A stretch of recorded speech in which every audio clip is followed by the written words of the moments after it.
गोरखपुर के चिलवाताल थाना क्षेत्र में पुलिस ने मिलेनियम सिटी स्थित एक घर में छापा मारकर सेक्स रैकेट का पर्दाफाश किया है।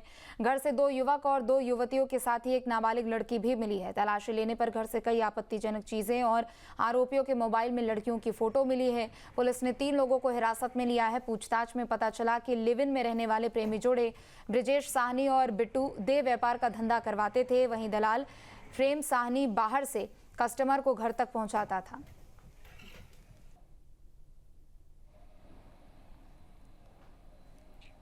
तो गोरखपुर से ये खबर आपको बता दें, जहां सेक्स रैकेट का पर्दाफाश हुआ है। नाबालिग लड़कियों से देह व्यापार कराने का ये पूरा मामला। बता दें कि 2 युवक और 2 युवतियों सहित एक नाबालिग लड़की को भी टीम ने गिरफ्तार किया है और साथ ही मौके से कई आपत्तिजनक चीजें भी बरामद की गई है। गोरखपुर के चिलवाताल थाना क्षेत्र से एक हैरान करने वाला मामला उस वक्त सामने आया जब पुलिस की टीम ने वहां रेड की। रेड करने के बाद पता चला कि यहां पर नाबालिग लड़कियों से देह व्यापार का धंधा कराया जाता था। इसके सरगना लिव इन रिलेशन में रह रहे प्रेमी जोड़े द्वारा यहाँ पे काफ़ी लंबे समय से देह व्यापार का ये कारोबार चल रहा था।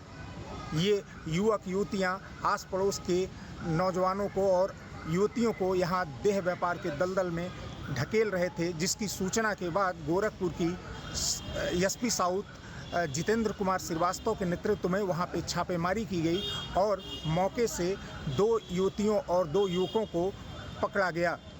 उस स्थान से ढेर सारी चीज़ें आपत्ति हालत में मिली हैं, तो वहीं मोबाइल में तमाम ऐसे अवैध फ़ोटो मिले हैं जिनका संबंध जो है देह व्यापार से है। फिलहाल गोरखपुर में इस तरह के अनैतिक कार्यों को रोकने के लिए पुलिस अपना अभियान लगातार चला रही है। जेबी सिंह, न्यूज़ स्टेट, गोरखपुर। नोएडा में भारतीय किसान यूनियन के बैनर तले सीएनजी ऑटो चालकों ने जबरदस्त प्रदर्शन किया है। शहर के सिटी सेंटर पर सैकड़ों की संख्या में ऑटो चालक इकट्ठा हुए और वहां से आरटीओ कार्यालय तक मार्च निकाला। प्रदर्शनकारियों की मांग थी कि नोएडा में बेतरतीब तरीके से बढ़ते ई रिक्शा और प्राइवेट नंबर की बाइक टैक्सी पर रोक लगाई जाए। उनका कहना है कि इन वाहनों की संख्या बहुत अधिक हो चुकी है, जिससे ट्रैफिक जाम जैसी समस्याएं भी लगातार बढ़ रही हैं। नोएडा में ऑटो चालकों की आज हड़ताल है। हड़ताल के पीछे क्या वजह है, उसी से बातचीत कर लेते हैं। सर, किस तरीके की मांगे हैं आपकी, क्यों प्रदर्शन कर रहे हैं? हमारी मांग है 8 सूत्रीय मांग है। एक तो मेन मांग हमारी ये है कि जिले के अंदर 20-25 हज़ार प्राइवेट बाइक जो है वो सवारियाँ ढो रही हैं ओला उबर से, उनको बिल्कुल बंद किया जाए, स्टॉप किया जाए।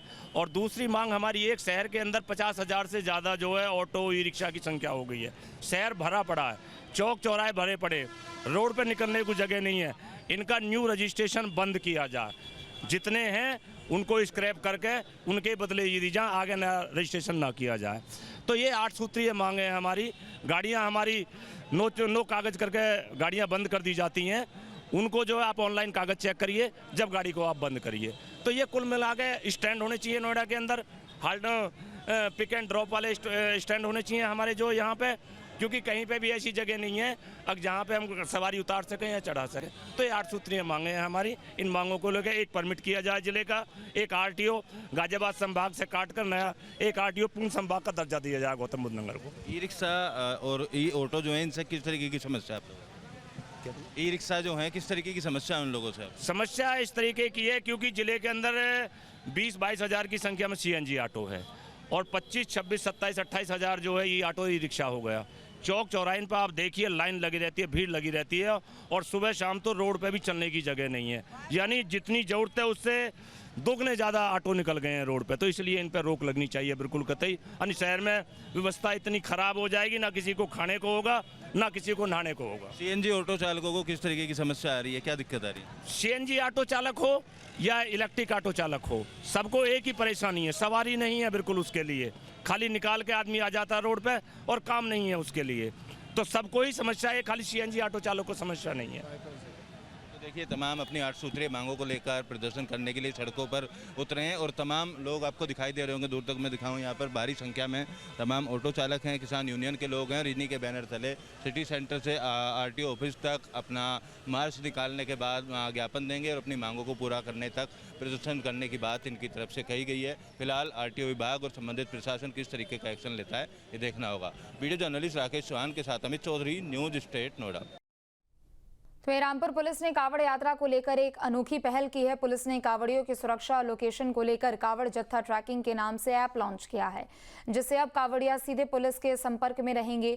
किसी भी परेशानी में कावड़ यात्री को तुरंत सहायता मिलेगी। ये ऐप फोन में QR कोड पर क्लिक करते ही डाउनलोड हो जाएगा।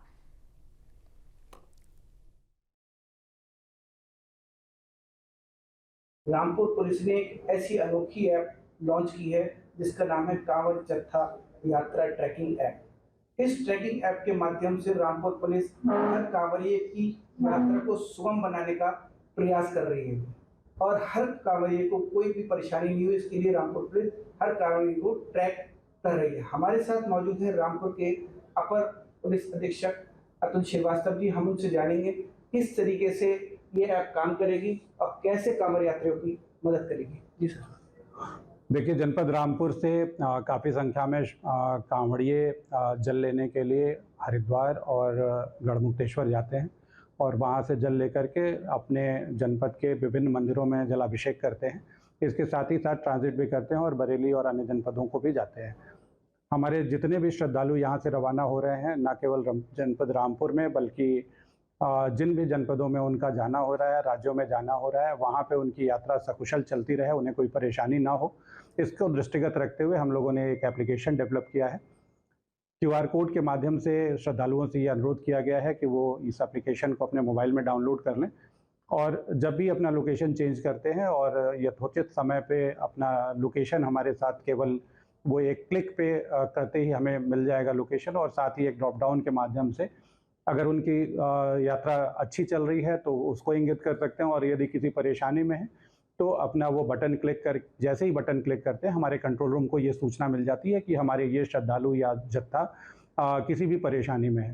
तत्काल हमारा कंट्रोल रूम उन श्रद्धालु से संपर्क करके और संबंधित थाने, जनपद, राज्य से संपर्क करके उनसे अनुरोध करता है कि हमारे श्रद्धालु यहाँ पे हैं और इस परेशानी में है, तत्काल उनको अपेक्षित सहयोग प्रदान करा दिया जाए, जिससे कि हमारे श्रद्धालुओं को रियल टाइम पे एक तरफ से हम लोग उनकी स्थिति जान पा रहे हैं और उनको अपेक्षित सहयोग प्रदान करा पा रहे हैं ताकि उनकी यात्रा सुगम और अच्छी हो सके।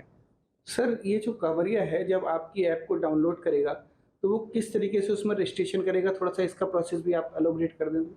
कोई रजिस्ट्रेशन की ज़रूरत नहीं है। जो हमारे यहाँ से जितने भी यात्री जा रहे हैं उन यात्रियों को हम लोग थाने के माध्यम से एक आई कार्ड दे रहे हैं, साथ ही साथ डूज एंड डोंट्स के पैम्पलेट्स दे रहे हैं। उन दोनों पे हमने एक QR कोड दिया हुआ है। जैसे ही वो QR कोड को स्कैन करते हैं उनके मोबाइल में वो डाउनलोड हो जाता है और उसके बाद उनको सिंपल अपना लोकेशन जो ऑन रखना पड़ता है और जब भी वो लोकेशन चेंज करते हैं या यथोचित समय पे जब भी उनको सुविधा होती है वो एक बटन पुश करते हैं। पुश करते ही हमें उनकी लोकेशन मिल जाती है। साथ ही साथ अगर उनको कोई परेशानी है और परेशानी की बटन को पुश करते हैं तो हमें उनकी परेशानी की स्थिति भी पता चल जाती है, जो हमारा कंट्रोल रूम लगातार वॉच करता रहता है और अपेक्षित सहयोग रियल टाइम में प्रदान करता रहता है। तो रामपुर पुलिस ने एक ही अनोखी पहल करके एक ऐसी टेक्नोलॉजी के माध्यम से टेक्नोलॉजी का सहारा लिया है जिससे रामपुर के कांवड़ियों की यात्रा को सुगम और आसान बनाया जा सके और अगर उन्हें किसी तरीके की कोई परेशानी होती है तो रामपुर पुलिस तत्परता से उनकी मदद कर सके। रामपुर से न्यूज स्टेट के लिए दिवाकर। जहाँ भक्ति है हर शब्द में, कथाओं में छुपे हैं दिव्य रहस्य और ज्योतिष देता है जीवन को दिशा। धर्म से जुड़ी हर बातों को जानने के लिए हमारे चैनल स्तुति को सब्सक्राइब करें। चैनल पर जाने के लिए इस लिंक पर क्लिक करें।